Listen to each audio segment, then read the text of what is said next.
Hello tout le monde, je suis ravie de vous retrouver dans cette nouvelle vidéo. Ça fait tellement longtemps que je n'ai pas filmé, c'est super bizarre de me retrouver à nouveau face à ma caméra et à parler toute seule, mais c'est pas grave, allons-y pour la vidéo du jour. J'ai eu 23 ans il y a quelques semaines et j'avais très envie du coup de vous tourner une vidéo dans laquelle je parlais des 23 grandes leçons que j'ai pu apprendre dans ma vie.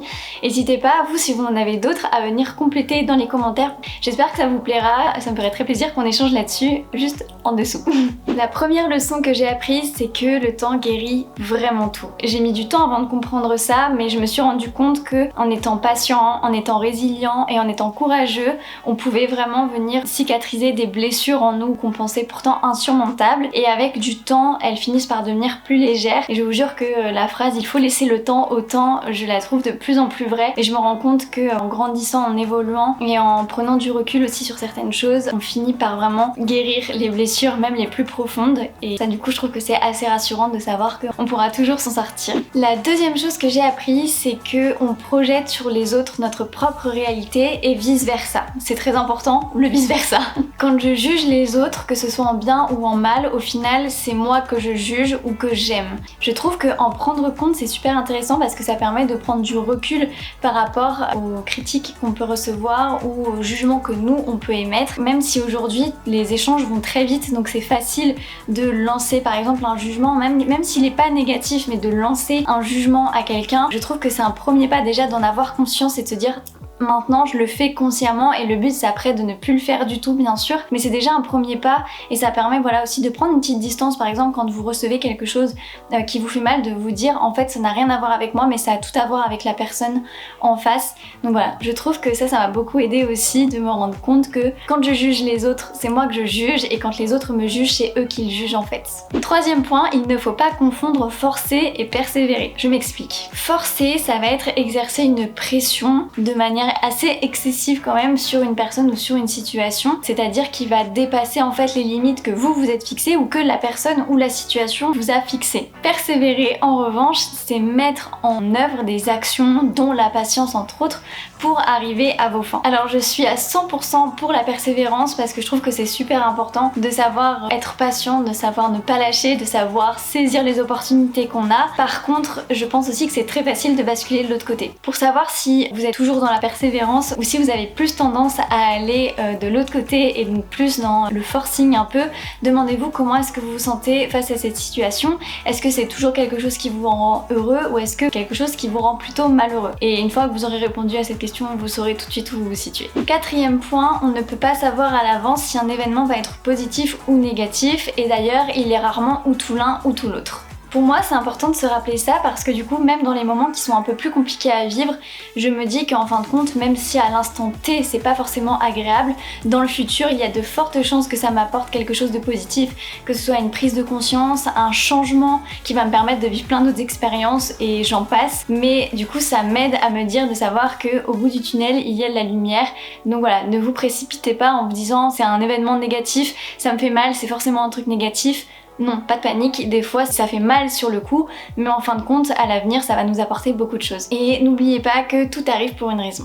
Cinquième leçon, traite-toi comme tu traiterais la personne que tu aimes. Je pense que c'est super important de savoir prendre soin de soi comme on a tendance à prendre soin des autres, puisqu'il faut comprendre que déjà personne ne va venir prendre soin de vous pour vous. Il faut que ça vienne de vous parce que sinon ça va même vous créer des attentes et vous allez peut-être espérer que d'autres personnes prennent soin de vous alors que non, vous êtes la seule personne qui est responsable de votre bonheur et du soin que vous apportez. Donc pour moi c'est super important de parfois quand on ne sait pas est-ce que je prends suffisamment soin de moi, etc. Demande-toi comment est-ce que tu prendrais soin de la personne que tu aimes le plus à cet instant T. Est-ce que tu ferais là ce que tu te fais à toi ou est-ce que tu ferais encore mieux?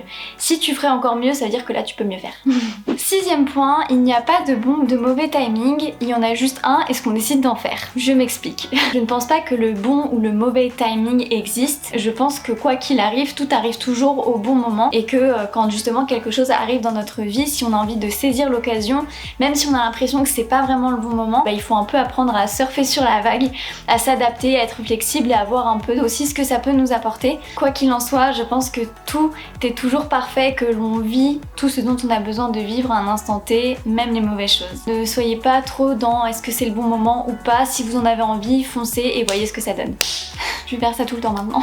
7e point, choisissez bien votre entourage. On est la moyenne des 5 personnes que l'on fréquente le plus, alors choisissez des personnes vraiment qui vous inspirent, qui vous motivent, qui vous poussent vers le haut, qui sont là pour vous, parce qu'un entourage peut vraiment énormément nous influencer et influencer du coup toute notre vie, parce qu'on va prendre les mêmes traits de caractère, même parfois les mêmes façons de s'exprimer, etc. Donc autant ça peut très vite nous tirer vers le haut, comme ça peut nous tirer aussi vers le bas. 8e point, sortez de votre zone de confort. Même si parfois c'est inconfortable, c'est là que vous allez le plus vous découvrir et surtout vous allez vivre des expériences vraiment dingues qui vont parfois peut-être même changer votre vie ou en tout cas votre perception des choses. Donc sortez de votre zone de confort et une fois que vous l'aurez fait, vous serez tellement fiers de vous. Donc voilà, petit à petit, n'hésitez pas à faire des choses qui vous font un peu peur et vous vous rendrez compte qu'en plus votre peur elle est seulement dans votre tête. Donc n'hésitez pas, foncez et sortez de votre zone de confort. Entre parenthèses, rien que moi faire des vidéos sur YouTube, m'exposer comme ça, c'est un truc qui me met extrêmement mal à l'aise. Je ne sais pas si on se rend compte, pour une vidéo par exemple de 20 minutes, je peux passer jusqu'à 3 heures à filmer juste parce que c'est vraiment très inconfortable pour moi de me retrouver face à une caméra. Mais pourtant je suis toujours tellement fière quand je vois le résultat final de ma vidéo. Si je peux juste vous donner un conseil, c'est faites-le, osez faire les choses. 8e point, apprenez un petit peu tous les jours. Apprendre pour moi c'est pouvoir avancer, c'est pouvoir aussi ouvrir son esprit, ouvrir sa culture, mieux comprendre le monde qui nous entoure et aussi du coup nous développer en tant qu'humains. Et quand là je parle d'apprentissage, je parle même pas forcément de développement personnel, mais juste d'apprendre quelque chose qui vous plaît. Chaque jour ça peut être, je sais pas, en mécanique, en couture, ce que vous voulez. Il y a tellement de choses qu'on ignore et qu'on ne sait pas. Donc voilà, apprenez un petit peu tous les jours. 10e point, prenez soin de votre sommeil. Peu importe le nombre d'heures de sommeil dont vous avez besoin, que ce soit 4 ou 8, dormez vraiment le temps dont vous avez besoin parce que c'est la base de tout pour avoir une vie un minimum saine et qui vous permette aussi de vous sentir bien, parce que le sommeil c'est vraiment la base de tout, que ce soit du moral, de la forme physique, vos relations avec les autres, etc. Si vous avez moins bien dormi et si vous avez passé une vraie bonne nuit de sommeil, vous allez voir que les choses vont être complètement différentes pour vous. Et là je m'adresse en particulier à la petite Bérangère de 4 ans qui ne voulait jamais faire la sieste. On a loupé des trucs là, Béran. Donc s'il vous plaît, prenez soin de vous, prenez soin de votre sommeil, c'est super important. 11e point, les résultats ne sont pas toujours immédiats. Que ce soit en fait en sport ou dans les changements que l'on fait au quotidien, les résultats ne vont pas forcément apparaître comme ça du jour au lendemain. Ça demande de la rigueur, de la détermination, de la répétition. Donc accrochez-vous si vous voulez voir des changements dans votre vie. Ça ne se fait généralement pas du jour au lendemain. Continuez vos efforts et les résultats apparaîtront au fur et à mesure. 12e point, essayez de vous plaire à vous-même avant de vouloir plaire aux autres. J'ai très longtemps cherché à plaire un peu à tous les gens qui m'entouraient. Je ne savais même pas forcément qui j'étais au fond, puisqu'à force de vouloir plaire à tout le monde, je m'adaptais beaucoup, mais en fin de compte je ne savais pas qui moi j'étais réellement, à un stade où vraiment j'avais l'impression de porter un masque en fin de compte tout le temps. Donc maintenant j'essaye plutôt de me dire, est-ce que je me plais à moi-même, est-ce que j'aimerais avoir une personne comme moi dans ma vie? Et là vous verrez aussi la différence que ça fait d'essayer de se plaire à soi-même. En fait en s'aimant soi-même on finit par être aimé par les gens qui nous correspondent, mais vraiment ne cherchez pas à vouloir plaire à tout le monde et à n'importe qui, c'est une perte de temps et pour vous et pour eux. 13e point, il n'est jamais trop tard. Je pense que l'on n'est jamais ou trop vieux ou trop jeune pour se lancer dans un projet, pour commencer quelque chose, que ce soit un sport, une activité ou un hobby ou une activité professionnelle. Vraiment, je pense que tout est possible quand on a envie de réaliser quelque chose. Donc accrochez-vous et commencez maintenant, ce n'est pas trop tard. 14e point, faites la paix avec votre passé. Apprenez de vos erreurs, c'est important, mais ça sert à rien de ressasser le passé, d'avoir des regrets. On peut s'en servir pour être plus heureux aujourd'hui et pour avancer et pour à la limite ne pas commettre les mêmes erreurs, mais surtout essayez de vivre dans l'instant présent et faites la paix avec ce qui s'est passé. Vous avez fait de votre mieux à un instant T avec ce que vous pouviez. Maintenant servez-vous de ça juste pour avancer et profiter de l'instant présent puisque le temps passe vite. 15e point, il n'y a pas de ligne d'arrivée dans la vie. Je pense qu'il n'y a pas de destination vraiment finale. En fin de compte, les objectifs qu'on a dans la vie, qu'ils soient plus ou moins précis, une fois qu'on les atteint ou non, en fin de compte, il y en a d'autres qui viennent se rajouter. Et pour moi, c'est un peu juste comme des checkpoints sur le long chemin qu'est la vie. Et comme dirait un très grand philosophe, ce qui compte, c'est pas l'arrivée, c'est la quête. Donc je pense que tout est résumé dans cette phrase. Ne vous dites pas qu'une fois que vous aurez atteint votre objectif, ce sera terminé. Une fois que vous aurez atteint votre objectif, il y en aura un autre qui va suivre et encore un autre et encore un autre. Profitez juste du chemin que vous parcourez dans la vie. 17e leçon, personne n'est acquis dans la vie. Que ce soit en amour, en amitié ou même dans la famille, dites aux gens que vous les aimez, dites aux gens ce que vous ressentez pour eux et surtout prenez soin des relations qui sont importantes pour vous. Ne vous dites pas, je pense que ça se voit notamment beaucoup dans les amitiés ou dans les couples, genre ça y est, elle sait, elle ou il sait que je l'aime, je n'ai plus besoin de lui prouver. Si, continuez de chérir ces personnes que vous aimez parce que le temps passe vite. On se rend souvent compte de la valeur qu'ont les gens dans notre vie une fois qu'on les a perdus, donc vraiment, chérissez vos relations, chérissez les gens que vous aimez. 18e leçon, osez. Tout simplement. Osez. Osez vous lancer dans ce projet fou, osez aller voir cette personne qui vous plaît, osez créer vos opportunités. Je pense qu'on est réellement tous acteurs de notre vie, donc ne laissez pas votre vie vous passer à côté tout simplement parce que vous n'avez pas eu le courage de faire certaines choses.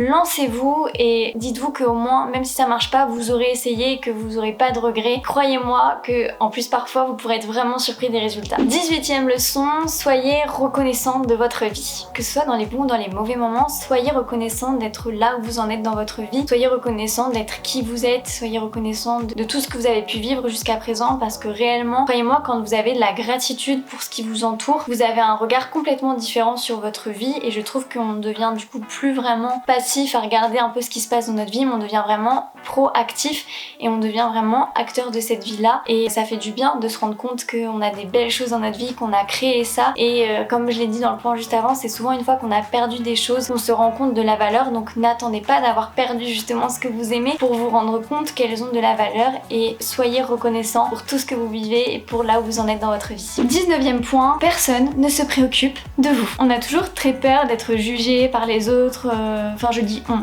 En fait non, c'est pas on, c'est moi, mais je vous partage parce que je pense qu'on est quand même pas mal nombreux dans ce cas-là, mais on a souvent peur du regard des autres, d'être rejeté, d'être jugé, etc. Mais en fait, dites-vous que chacun est tellement préoccupé par cette peur-là et est préoccupé de toute façon sur sa vie, sur ce qui se passe chacun dans nos petites vies, qu'en fait on s'en fiche des autres. Personne nous calcule. Et au pire du pire, si jamais quelqu'un vous juge, vous fait une remarque ou se moque de vous, dites-vous qu'il y a de fortes chances qu'une heure après, même pas, il est déjà oublié. Donc vraiment, foncez, faites ce que vous aimez, personne ne vous le calcule. 20e point, c'est complètement normal de se sentir perdu. Je pense qu'il n'y a pas d'âge ou de période pour se sentir perdu. On est un peu tous en train de se chercher continuellement. J'ai longtemps pensé que à partir du moment où je me connaîtrais, je ne chercherais plus à savoir qui j'étais, mais en fin de compte, on apprend à se connaître, on change, du coup on est un peu dans des phases floues et ensuite on réapprend à se connaître et vice versa. En fait, c'est un cercle sans fin. Et puis même si à un moment donné vous traversez une phase un peu floue dans votre vie où vous savez pas trop ce que vous avez envie de faire, j'ai une bonne nouvelle pour vous, c'est que ça va passer et que vous allez trouver vos réponses et laisser le temps faire les choses. Chill, vraiment, c'est normal, ça va aller.